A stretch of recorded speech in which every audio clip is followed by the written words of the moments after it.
ஆண்டவராகிய இயேசு கிறிஸ்துவின் இன்ப உயிர்த்தெழுந்த நாமத்தினால உங்கள் அன்போடு வாழ்த்தி வரவேற்கிறேன். இந்த அற்புதமான நாளிலே இந்த சுவிசேஷ பயணத்துல உங்களையும் அழைத்து செல்லலாம் என்று இன்று ஆண்டவர் என்னை எப்படியெல்லாம் நினைத்திருக்கிறார், ஆசீர்வதிக்கும்படியாக நான் என்ன செய்ய வேண்டும்? வசனம் மிக அழகாய் சொல்லுகிறது. சங்கீதம் 37:4 கர்த்தரிடத்தில் மன மகிழ்ச்சியாயிரு, அவர் உன் இருதயத்தின் வேண்டுதல்களை உனக்கு அருள் செய்வார். கர்த்தரிடத்தில் மன மகிழ்ச்சி முகம் மலர்ச்சி, இல்லைங்களா? அப்ப ஆண்டவரிடத்துல போகும்போது நீங்கள் ஒன்றுக்கும் கவலைப்படாமல் எல்லாவற்றையும் குறித்து உங்கள் விண்ணப்பங்களை ஸ்தோத்திரத்தோடு கூடிய ஜெபத்தினால் வேண்டுதனாலும் தேவனுக்கு தெரியப்படுத்த ஜஸ்ட் இன்ஃபார்ம். பிலிப்பியர் 4:6 சொல்லுகிறது.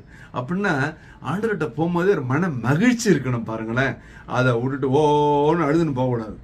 உண்மை, சில நேரம் அழுத்தா தீர்வுன்னு வைங்க. ஆனால் எப்போ பார்த்தாலுமே முகத்துல எண்ணெய் வடிஞ்ச முகத்தோட ஆண்டவருக்கு போய் பார்த்தா அப்போ அவருக்கு நம்மளை பிடிக்க வேணாமா? பிடிக்கணும் இல்லைங்களா? முதல்ல உங்களுக்கு பிடிக்கிட்டோம், அப்புறம் உங்களை ஆண்டவருக்கு பிடிக்கிட்டோம். சொல்றாரு நீதிமொழிகள் 3:5-6 உன் சுய புத்தியின் மேல் சாயாமல் உன் முழு இருதயத்தோடும் கர்த்தரில் நம்பிக்கையாயிருந்து உன் வழிகளெல்லாம் அவரை நினைத்துக்கொள். அதாவது ஒரு வாய்ப்பு ஆண்டவர் கொடுக்கிறாருன்னா, வளரும்படியாய் வாழும்படியா லெவல் மாறும்படியாய் கொடுத்தாருன்னா அன்னைக்கு மட்டும் இல்லை, அந்த வழிகளெல்லாம் அவர் நினைத்துக்கொள்ள வேண்டும் எல்லா சூழ்நிலையில. அப்படின்னா நீங்க பயப்படவே வேண்டாம். உங்களுக்கு என்ன வச்சிருக்கிறாரோ அதை ஒருத்தரும் தடை பண்ண முடியாதுங்க. யோபு 23:14 சொல்லுகிறது, எனக்கு குறித்திருக்கிறதை அவர் நிறைவேற்றுவார். ஹல்லேலூயா, ஹல்லேலூயா. உங்களுக்கு என்ன வச்சிருக்கிறாருங்க? உங்களுக்கென்று ஒரு மனைவி, உங்களுக்கென்று ஒரு கணவன், உங்களுக்கென்று பிள்ளைகள், உங்களுக்கென்று வேலை வாய்ப்பு ஊழியம் எல்லாம் வச்சு முன் குறித்துட்டார். எப்பவுமே பாருங்க, அதுல ஒரு நாள் மாற்றம் வராது, ஒன்னும் மறைக்கவும் முடியாது, மறுக்கவும் முடியாது. அப்படின்னா உங்களுக்கு என்ன குறித்து வைத்திருக்கிறாரோ அதை நிறைவேற்ற வல்லமுள்ள ஆண்டவர். அப்படின்னா ஆண்டவரை நோக்கி கூப்பிட வேண்டும். ஒரு முறை ஒரு கள்ளன், ஒரு குற்றவாளி அவரை நோக்கி கூப்பிடுறான். கூப்பிட்ட இடம் எங்கங்க? சிலுவையில தொங்கிக் கொண்டிருக்க சூழ்நிலையில ஒரு நபர் ஆண்டவரை நோக்கி, அந்த கள்ளன் லூக்கா 23:42 சிலுவையில் அறப்பட்டிருந்த குற்றவாளியில் ஒருவன் இயேசுவை நோக்கி, ஆண்டவரே, நீர் உம்முடைய ராஜ்யத்தில் வரும்போது அடியேன்னு நினைத்தருளும் என்றான்.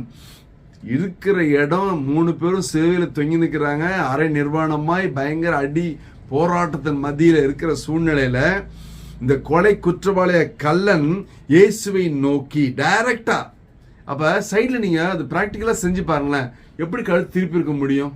இயேசுவை நோக்கி, ஆண்டவரே, மை லார்ட் மை காட்னு சொல்லிட்டான்.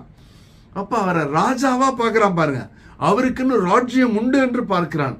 விசுவாசத்தை அறிக்கை செய்கிறான். அடியேனை நினைத்தருள், தன்னை தாழ்த்தினான். அதுதான் நம்ம தாழ்த்த தாழ்த்த தாழ்த்த உயர்வு தன்னால் தேடி வரும். உடனடி ஆண்டவர் என்ன பதில் சொன்னாரு? 2-3-4-3 பாருங்க. 23:43 லூக்கா 23:43 இயேசு அவனை நோக்கி, இன்றைக்கு டுடே நீ என்னுடனே கூட பாரதீசில் இருப்பாய் என்று மெய்யாகவே உனக்கு சொல்கிறேன் என்றார். அவர் சொன்னாலே போதுங்க, மெய்யாகவேன்னு சொல்றார். ஒரு கள்ளனுக்கே, ஒரு திருடனுக்கே, அது அரசாங்கத்தால் குற்றம் சாட அவனுக்கே கர்த்தரால் அதை செய்யக்கூடுமானால், ஆண்டவரே நம்பி, ஆண்டவரே சார்ந்து, ஆண்டவருக்காய் வாழ்ந்து கொண்டிருக்கிற உங்களோட வாழ்க்கையில ஒரு அதிசயம் அற்புதம் செய்வது கர்த்தருக்கு லேசான காரியம். ஹல்லேலூயா, ஹல்லேலூயா. உறுதியா இருப்போம், ஆண்டவர் செய்வார் நம்பிக்கையோட இருப்போம், கர்த்தரிடத்தில் மன மகிழ்ச்சியா இருப்போம். ஒரு விசை கூட ஹல்லேலூயா, ஹல்லேலூயா, ஹல்லேலூயா. அப்பா ஸ்தோத்திரம் ஆண்டவரே. அற்புதமான நாளிலே கர்த்தர் எங்களோடு பேசின திரு வார்த்தைக்காக நன்றி. இதை கேட்டுக்கொண்ட பிள்ளைகளோட வாழ்க்கையில ஒரு மாற்றம், ஒரு மறுமலர்ச்சி, ஒரு ஆசீர்வாதம் வரட்டு சுவாமி.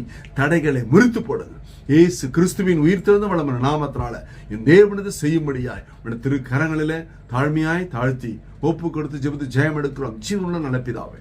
ஆமென், ஆமென். கர்த்தர் உங்களை ஆசீர்வதிப்பாராக. Praise the Lord.